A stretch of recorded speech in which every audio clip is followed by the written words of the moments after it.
Alan Neighbour's dream of sailing single-handedly around the world captured more imaginations and support when people saw his yacht Newcastle, Australia, charging into its home port a fortnight ago. I think everybody can identify that we are here, we're doing the race, and we're doing what we said we'd do, and that's pretty satisfying to be able to say we're going to do the BOC in 94, 95, and here we are halfway through it. Organisers of a big party to welcome Neighbour say 10,000 people were on the foreshore to greet the sailor, and they raised $20,000 for his round-the-world race. Presented today, the money is a welcome lift for Newcastle, Australia, which along with 13 other yachts leaves Sydney on Sunday for Uruguay. Veteran BOC sailor Josh Hall, who was rescued by Neighbour after the Englishman's yacht sank in a previous leg of the race, knows what's ahead. Within a week of leaving Sydney on the next leg of the race, he'll be in thermals, oilskins, very, very cold conditions, 50, 60-foot waves. When the storms come through, could have up to 70 or 80 knots of wind. And of course the highlight of the leg is rounding Cape Horn, which for us sailors is an Everest. It's a dream of ours to sail round Cape Horn. Not many people are going around Cape Horn, so personally it'll be an achievement, you know. But really it's just more ocean, and I treat it all the same, to be honest.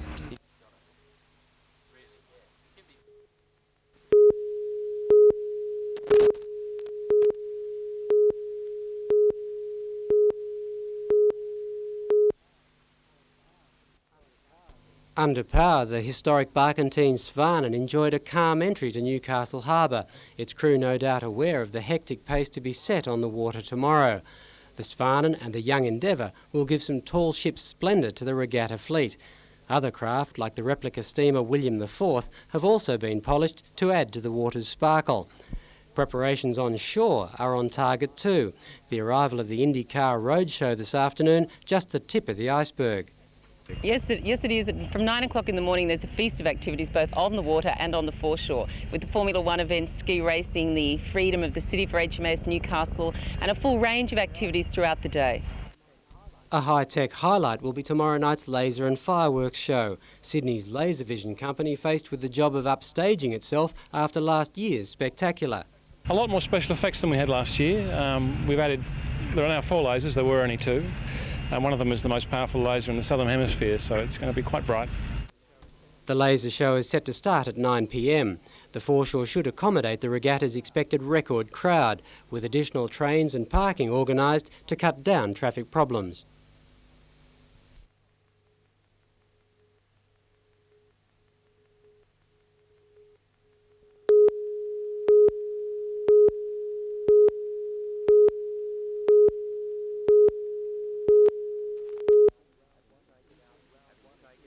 Having taken out round 1 in Brisbane, Ames was favourite for the 15-boat final, especially after the retirement of defending champion Graham Ogilvy, who crashed in qualifying this morning. After yesterday's rough conditions, the harbour was more conducive for racing today, Ames and Neptune Marine leading all the way in the 40-lap dash. Ames finished ahead of Craig Bailey and Hamilton Marine and now has a considerable lead going into the remaining 6 rounds of the Grand Prix series. From aquatic speedsters to those of the land, and the North Coast Motor Racing Expo was on display at the city's entertainment centre. Around 80 vehicles were on show, from Derek Warwick's 1989 Formula One car to off-road races. Rugby league, and it may have only been a trial match, but there was plenty of feeling between the City Roosters and Parramatta at Anna Bay last night. New recruits hooker David O'Donnell and 5'8" Andrew Walker were 2 of the better performers in East's 20-10 victory. Walker scoring 1 of 4 tries and playing a hand in this one to Adrian Lamb.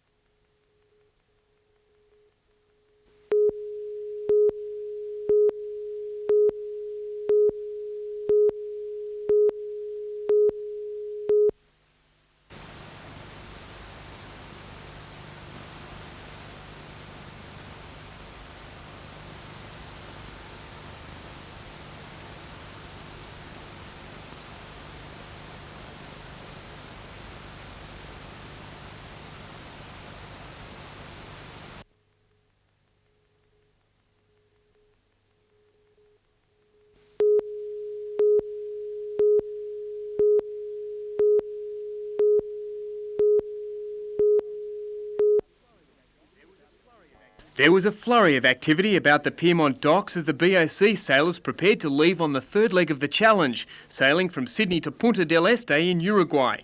Among the small group of seasoned salts, Newcastle's Alan Neighbour, family and friends there to see him off. I'm starting to be a bit excited. I've been sick all week, but I'm starting to feel like I want to do it now, right. Which is, I'd better, eh? This will be the first time he'll go around Cape Horn, and I think that's going to be great for him. It'll be really exciting. Wish I was going too. French yachtswoman Isabelle Otissia, whose yacht was lost on the last leg of the race, was there to help others on their way. Front runner in the 50-foot division, Aussie David Adams, on True Blue, got a big cheer, as did Neighbour on Newcastle, Australia, as they were towed to the start line. From here they face the Southern Ocean, icebergs and gale force winds, and each skipper must now, just before the start, be contemplating what lies ahead. Final farewells before Premier Faye on board Endeavour fired the start gun.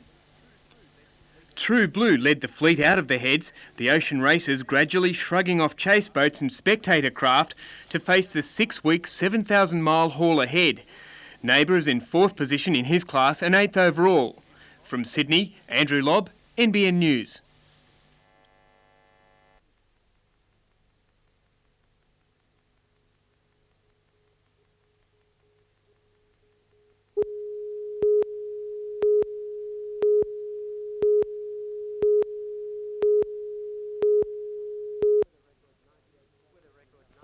With a record 98% of New South Wales in drought coming into 1995, the New Year rains were a godsend across the state. And they have made a difference, in parts. The Agriculture Department has now completely lifted its declarations on the Gloucester, Cooma and Walgett districts, and in Maitland the declaration has been eased to cover just part of one division. It's really reflecting the improved conditions that we've had rain since Christmas, and the follow-up we've been getting these nice changes coming through, a few storms and that. There is good feed in the lower Hunter. Dams, rivers are running, dams are full, so the conditions really have improved quite dramatically. Ironically, while Gloucester and Maitland can no longer be considered as serious drought areas, they are still eligible for special drought assistance under the federal government's Exceptional Circumstances Relief Program. That's sure to spur on the drought-ravaged farmers of Scone and Merriwar, who've so far met nothing but frustration in their attempts to win Commonwealth assistance. A delegation is to meet in Canberra tomorrow with Primary Industries Minister Senator Bob Collins arguing for the federal package to be extended to cover the Upper Hunter. Meanwhile, a 40-year-old West Wyalong man is to face court accused of defrauding a Salvation Army drought relief fund. The man's been charged with obtaining a benefit by deception, allegedly taking thousands of dollars from an appeal fund by posing as a drought-stricken farmer. Ian Cameron, NBN News.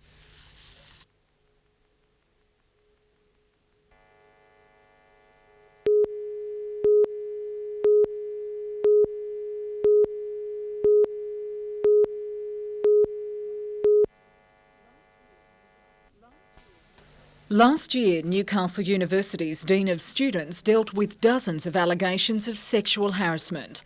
Nearly all were made by female students against male lecturers. I think it's something we have to be very vigilant about. The fact that it exists, I think, is of concern.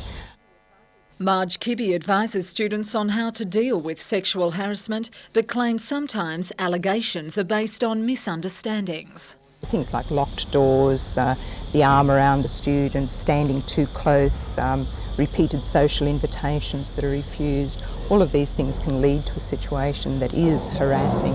In some cases, the problem is so bad, students are forced to drop subjects, change courses, or just put up with the situation. This is something the university takes very seriously, and we have disciplinary procedures in place for dealing with issues. Once the complaint's been made, it's been investigated and found to be true. A university policy clearly outlines acts of sexual harassment are against the law. This week, the Vice-Chancellor issued a warning to staff. But many victims failed to lodge formal complaints, fearing repercussions. They certainly believe the lecturer has a great deal of power over them. Recommendations, involvement in research projects, there are lots of different ways that if you've upset someone, they can get back at you in this sort of environment. Melinda Smith, NBN News.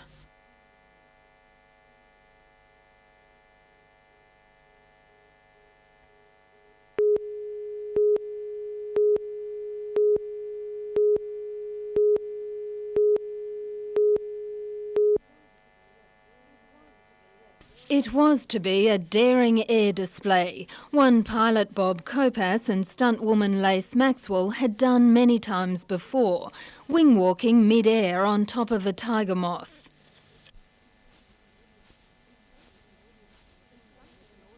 In front of an audience of teenagers with cancer, the pair began their ascent.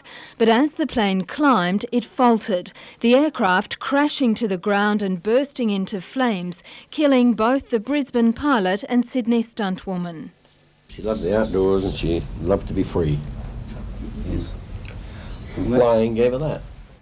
At an inquest in Maitland today, air safety investigator Clive Phillips said that the plane lost power probably due to a fault in the carburettor.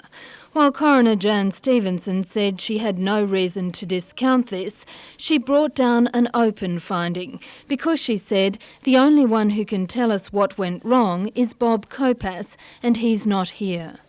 The coroner said that from today, such acts of bravado should not be allowed.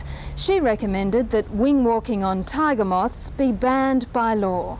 I should imagine that to continue flying tiger moth wing-walking exercises in Australia would be very difficult in the future. Despite the open finding, the Bureau of Air Safety is continuing its investigation. Jane Anderson, NBN News.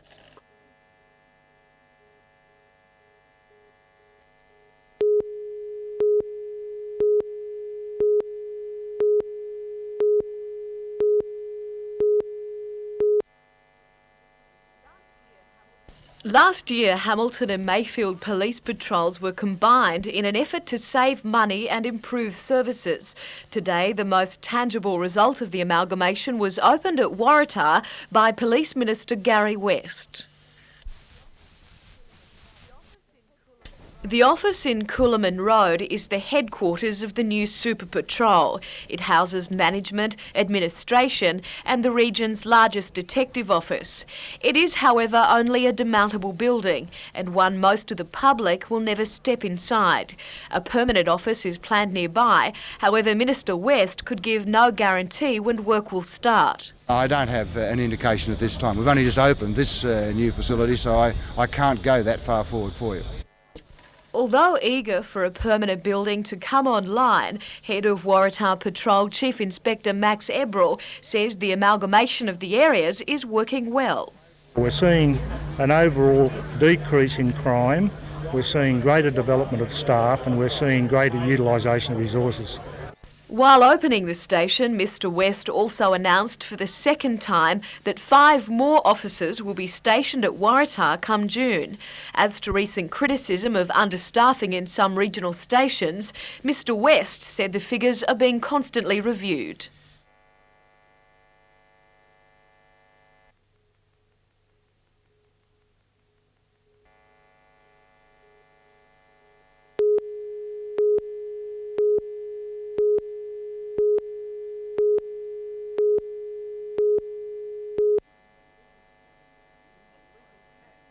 A legal catch, meeting the size limit and now cleaning requirements for fish caught by recreational anglers.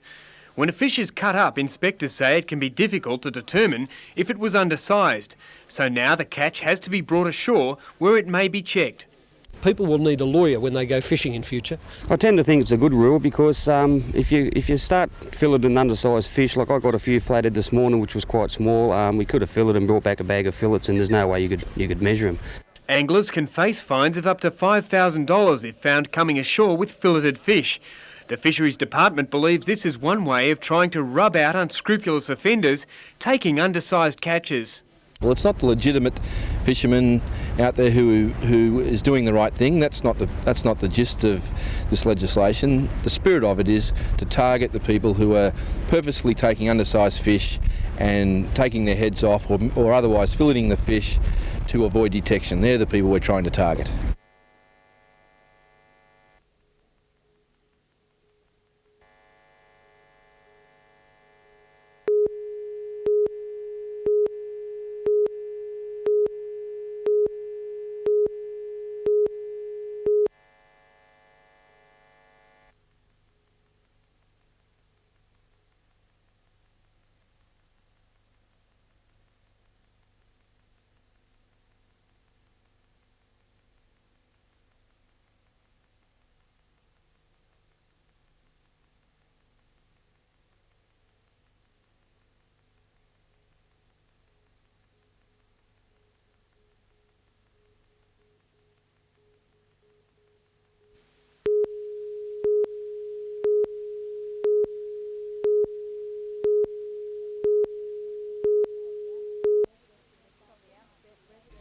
From the outset, residents of the Faleford Heights estate have reacted strongly to the idea of a crematorium and cemetery complex less than 1 kilometre away.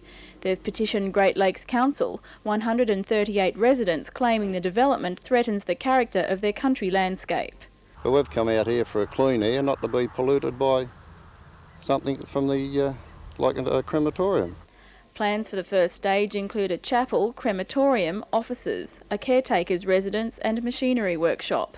Nationwide Crematorium's area site manager John Hay says the covering of tall eucalypts will remain, so neighbours' views won't be obscured by the ground level building.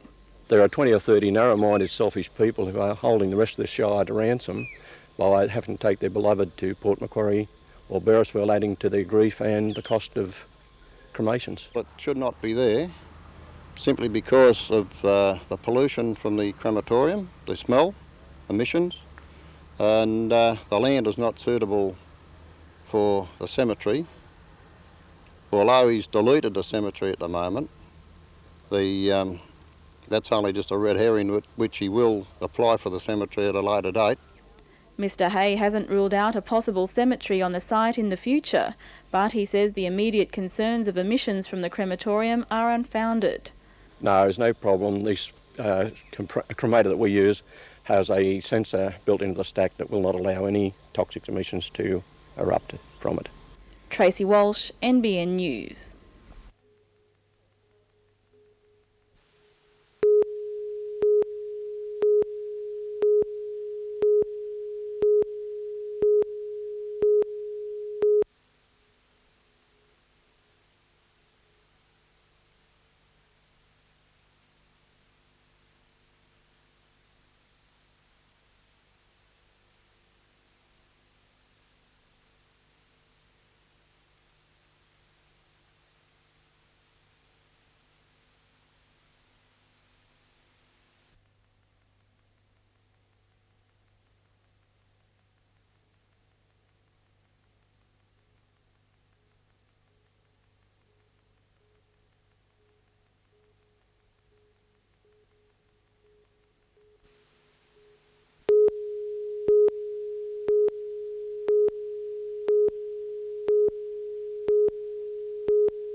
Having dropped the first 2 matches on Friday, the Eagles' misfortune continued last night, pitcher Neil Webber giving up 2 home runs in the last inning, the Giants stealing Game 3, 4 runs to 3.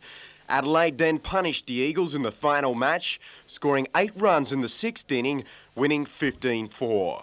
In rowing, the Newcastle club held its annual regatta on the harbour today, attracting 83 entries from across the state. Hunter Grammer triumphed in the individual women's fours, while the Blue Ribbon event, the Underwood Cup, contested since the turn of the century, was won by Port Macquarie's John Ryan. Meantime, a record crowd has turned out in Gosford to see American Greg Hancock beat world champ Tony Ricketson in round 8 of the International Motorcycle Speedway Challenge.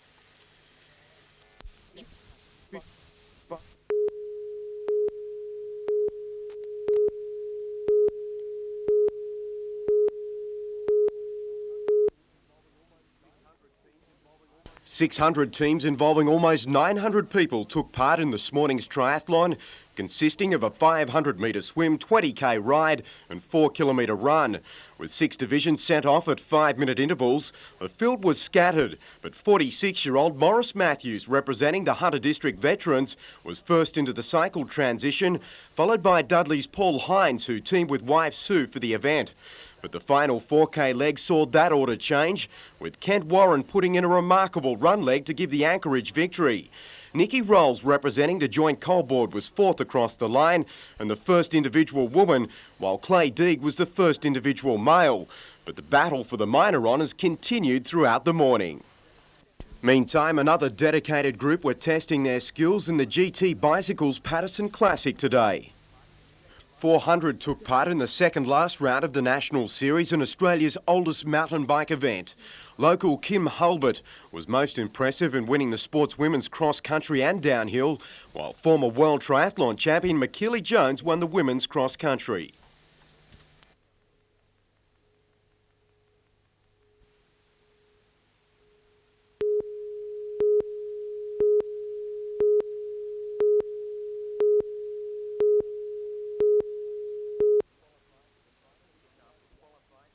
Newcastle qualified for the final with a win over the ACT and Maitland last year.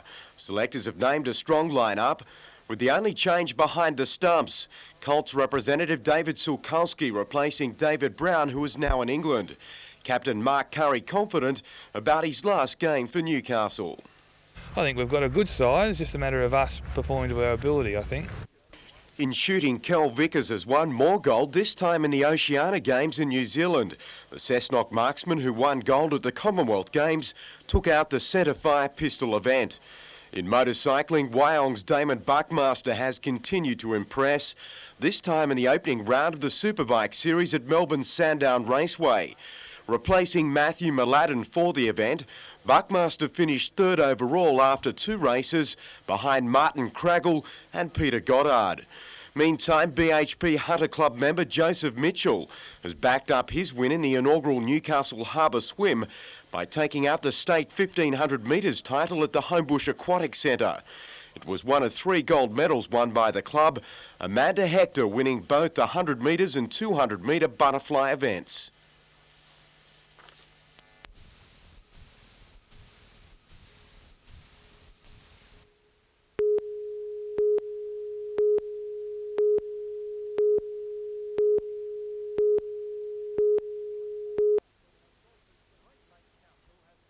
Great Lakes Council has called for expressions of interest from people interested in dredging what is the main boating channel past Little Street Foster into Wallace Lake. The idea is that developers would carry out the work and use the sand as landfill, meaning the project would be carried out at no cost to the council. But the Fishermen's Co-op is concerned at this non-specific approach. However, the council have not been able to indicate where the dredging should occur or to what extent it should occur. That has been left entirely up to developers who want the sand as fill for development sites. It is therefore the commercial extraction of sand, and as a result should have a complete EIS. Mr McDermott is not against dredging in the navigation channel for safety reasons, but opposes any moves to extract sand from sensitive seagrass beds at the southern end of the channel. There's no doubt that any dredging to the south of Goodwin Island will interfere with seagrasses, which are a nursery habitat for fish, prawns, crabs and so forth. The Great Lakes Council is considering 4 expressions of interest so far and will consider environmental aspects of the project, but says a formal EIS is not necessary. That does not satisfy the co-op. If this is, as it appears to me, to be the commercial extraction of sand, then it deserves a complete EIS.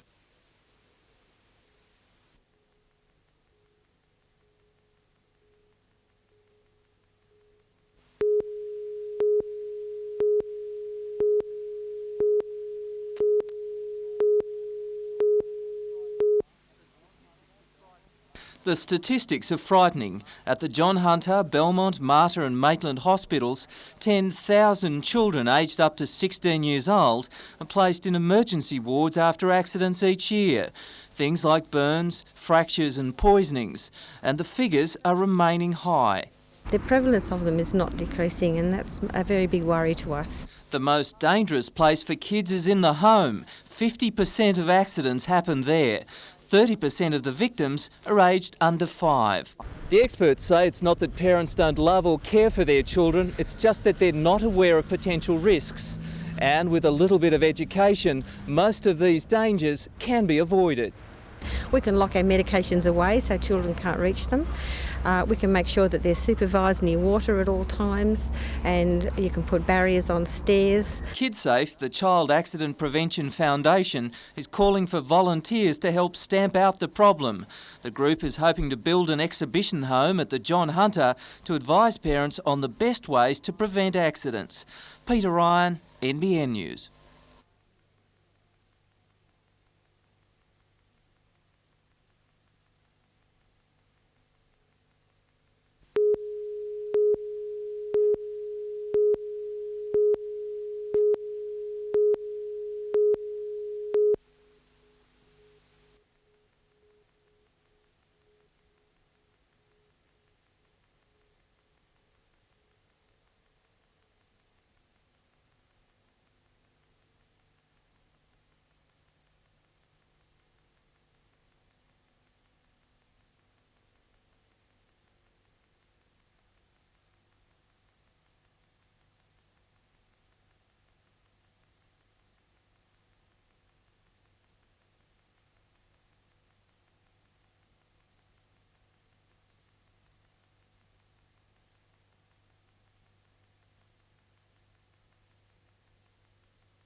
The girl was walking home from Wingham Brush Primary School when the incident occurred yesterday afternoon. Police say a car pulled alongside her at the intersection of Rowley and Appletree Streets. The male driver, believed to be in his early 20s, offered her a lift home. She declined. The man then got out of the car and approached the girl, grabbing her wrist, and he started to pull her towards his car. A short struggle ensued. The girl took her attacker by surprise, biting him on the wrist before she fled. When she reached home, the girl's father notified Wingham Police. The offender's car is believed to be a four-door, four-wheel drive, similar to this Pajero, only red in colour. The man is described as of medium height, fair complexion. He has dark shoulder-length hair and a moustache. Detectives are asking for anyone who may have seen the vehicle or the incident to contact them. We're really concerned that this incident may happen again, and we'd like to ensure that it doesn't. In Wingham schools today, children have been warned not to accept lifts from strangers. If they are approached, they're advised to go to the nearest house to phone the police.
I used to work school all the time to be at the show.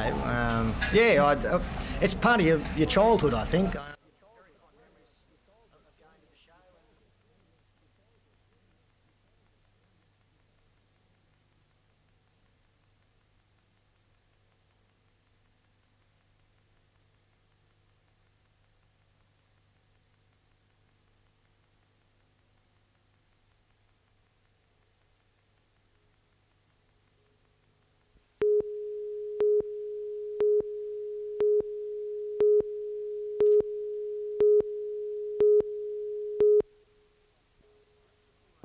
Just before 8 last night, a 16-year-old boy driving a new Falcon sedan swerved onto the wrong side of Wiseman's Ferry Road at Summersby, colliding with an oncoming car. The boy from Carryong, a learner driver, was not accompanied by a licensed driver. 2 people in the oncoming car were trapped for an hour as rescuers tried to free them from the wreck. The 50-year-old woman driver from Summersby suffered head, leg and chest injuries. Her rear seat passenger, a 59-year-old also from Summersby, suffered shoulder and rib injuries. Both were taken to Gosford Hospital. Tonight the woman is in a satisfactory condition, the man serious but stable. It's more of a continuing run of bad luck for the couple who lost their home in last year's bushfires. The learner driver suffered only minor injuries in the crash. Police investigations are continuing. Peter Ryan, NBN News.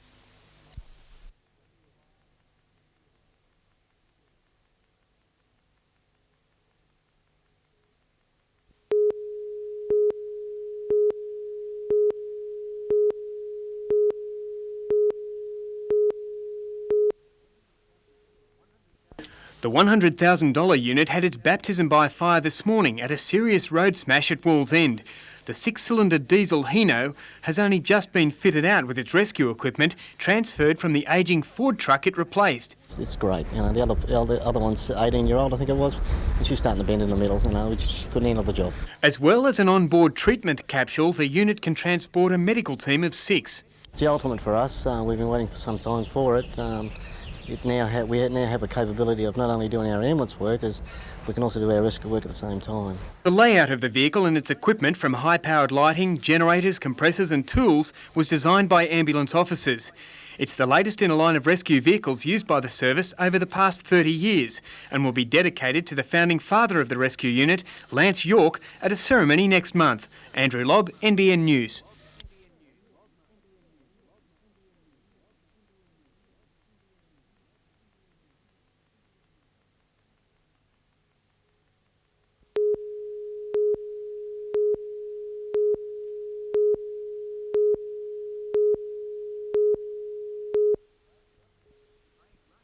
Craig Russell is a heat-seeking troubleshooter looking for possible blowout points on high-voltage power lines. The equipment looks impressive and, while harmless, is proving invaluable to power suppliers in identifying and predicting maintenance needs on power lines and substations. Trouble spots which may have gone unnoticed until they blow up show up as bright areas on the unit's monitor. The beauty of this sort of equipment is you can pick up a fault and repair it before it actually breaks down. The unit also has application in the underground mining industry, where it can be used to pick up hot spots in mining machinery or conveyor belts, eliminating ignition points. For now, the unit is being used by Shortland Electricity in Newcastle, but it's in demand around Australia and overseas. Craig attracts more than his share of attention, driving around or while on foot with the equipment, but he's used to the nicknames he gets. Ghostbuster's probably the most common, I'd say. Yes. Okay. No worries.